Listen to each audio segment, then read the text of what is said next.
Europe 1 Matin, Marc-Olivier Fogiel. L'interview. Bonjour Charles Foulard. Oui, bonjour. Vous êtes donc le coordinateur CGT du groupe Total. L'actualité de la nuit, donc la réquisition au nom des intérêts de la défense nationale de la raffinerie de Grandpuits. Vous avez eu donc des phrases choc renvoyant à la période de l'occupation. Est-ce que l'outrance ne nuit pas à votre combat ? Écoutez, nous trouvons au contraire que non, ça ne nuit pas à notre combat. Je crois au contraire que ça appelle à une réaction citoyenne de l'ensemble des citoyens de ce pays, des salariés des entreprises. Comment peut-on accepter dans un pays des droits de l'homme d'entraver les salariés d'exercer le droit constitutionnel du droit de grève ? Nous sommes une entreprise de droit privé. C'est vraiment une première en France. Mais Charles Foulard, la liberté de circulation, c'est également un droit. La liberté de circulation est également un droit, mais je crois que lorsqu'on se dit le président de la République du dialogue et du pouvoir d'achat, eh bien, il fallait le mettre en œuvre. On voit que depuis les élections présidentielles, M. Sarkozy s'attache surtout à protéger une certaine classe, la classe des puissants et des riches de ce pays. Mais vous n'avez pas l'impression que vous allez vous mettre à dos une grande partie de l'opinion, vous battre pour vos acquis, on peut le comprendre, en même temps pas par n'importe quel moyen. Et là, en l'occurrence, ce matin, peut-être avec ces mots durs, mais aussi la pénurie d'essence que vous organisez, vous ne craignez pas de jouer contre vos propres intérêts ? Attendez, il faut quand même rappeler que fin juin, les premières initiatives à travers de manifestations en France avaient réuni quand même 3 millions de personnes.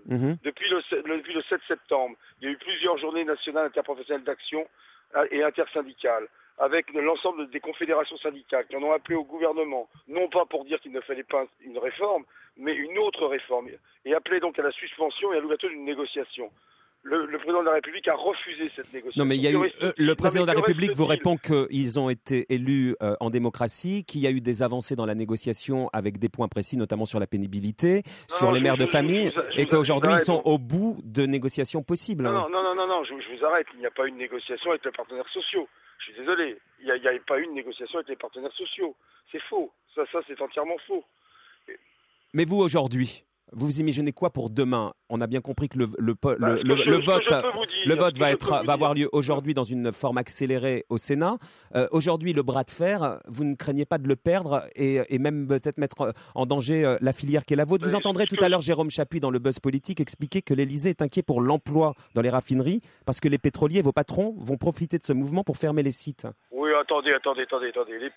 Le gouvernement est inquiet pour le raffinage, ça se saurait. Je rappelle que d'ailleurs, la raffinerie Petroplus de Rechtet vient d'être frappée d'une décision du groupe Petroplus de fermeture, puisqu'il n'arrivait pas à la vendre. Alors vous savez, M. Estrosi devait sauver Dunkerque.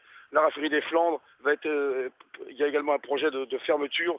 Il y a un jugement pour vendredi 22 qui doit statuer sur la légalité de la procédure, et alors qu'il y a un ordre de redémarrage qui a été prononcé par la Cour d'appel de Douai. Et là, M. Estrosi est beaucoup moins loquace. Mais est-ce que vous avez espoir aujourd'hui d'obtenir gain de cause, ou alors c'est un peu le combat du désespoir que vous menez ? Attendez, on n'est pas en train de mener le combat du désespoir. D'ailleurs, vous êtes en train d'occulter totalement les nombreux salariés, les nombreuses entreprises qui sont en grève dans le pays.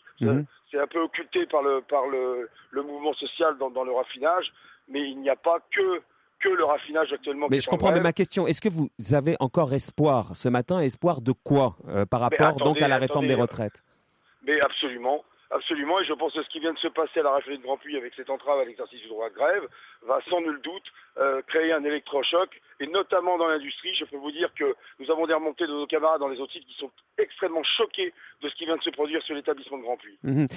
Est-ce que vous craignez les conséquences économiques tout de même, notamment l'Union des industries chimiques, le patronat, dit que la filière perd 100 millions d'euros par jour. Vous dites quoi, que c'est le prix à payer ?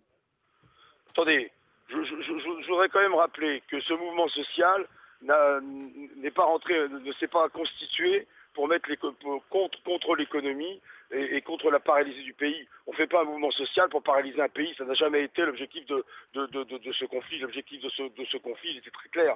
C'était un cri d'appel au gouvernement d'ouvrir la négociation. D'accord. La négociation. Est-ce qu'on peut parler de négociation, de dialogue social, alors qu'aujourd'hui on nous parle de répression ? Pour terminer, pour les automobilistes qui vous écoutent, qui soutiennent peut-être votre combat, mais qui ont besoin d'essence, le jeu de chat et la souris va continuer.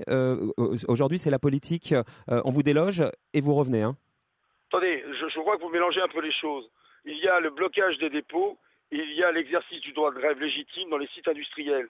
Là, je parle des établissements industriels de la raffinerie. Ouais, des raffineries, l'exemple de la raffinerie de Grand Puy. Et là, c'est très clair, c'est une entrave à l'exercice du droit de grève. Le préfet, en tout cas, donc, demande l'ouverture des vannes pour récupérer les 20 000 litres de gasoil qui sont stockés dans les cuves. Et il ne demande pas que la production reprenne. Merci beaucoup, Charles Foulard, d'avoir été en ligne avec nous. À suivre.